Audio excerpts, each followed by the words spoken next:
யவன பிரியான்னா என்னன்னு தெரியுமா? 2000 வருஷத்துக்கு முன்னாடி உலகத்தில் இருந்த நாடுகள் எல்லாம் இது உலகத்தோட தங்க தொட்டி அப்படின்னு ஒரு நாட்டை பற்றி சொல்லியிருக்காங்க. அது எந்த நாடுன்னு தெரியுமா? தெரியாது இல்லையா?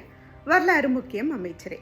2000 வருஷத்துக்கு முன்னாடி, அதாவது சங்க காலத்திலேயே உலக நாடுகள் எல்லாமே, அதாவது முக்கியமா ரோமானியர்கள் ஒரு நாட்டை பார்த்து இவங்க கிட்ட ஏற்றுமதி இறக்குமதி பண்றதால எங்களோட தங்கம் வெள்ளி இருப்பெல்லாம் சுரண்டப்படுது அப்படின்னு கம்ப்ளைண்ட் பண்ணியிருக்காங்க.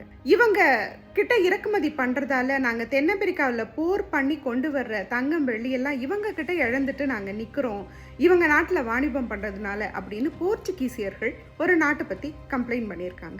இன்னொரு கேஸும் இருக்கு.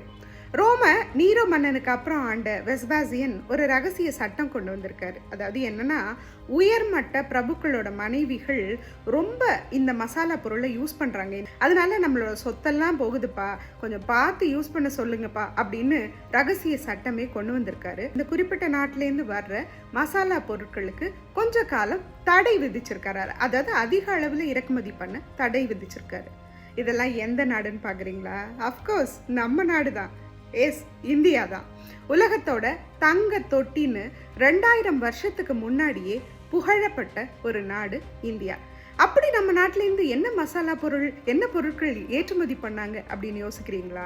மிளகு தாங்க. அது யவனர்கள், முக்கியமாக யவனர்கள் அதை ரொம்ப விரும்பி சாப்பிட்டதால அதுக்கு யவன பிரியா அப்படின்னு பேரே வந்துச்சு.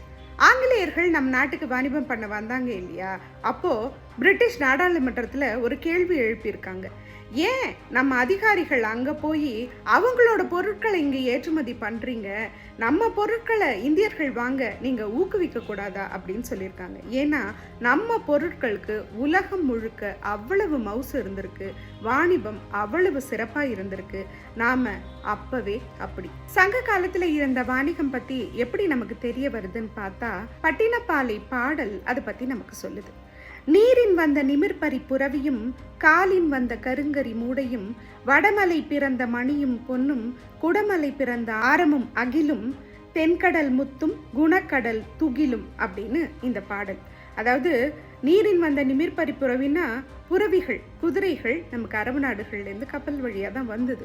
அதே மாதிரி காலின் வந்த கருங்கரி மூடை, கருங்கரி அப்படிங்கிறது தான் மிளகோட பேர்.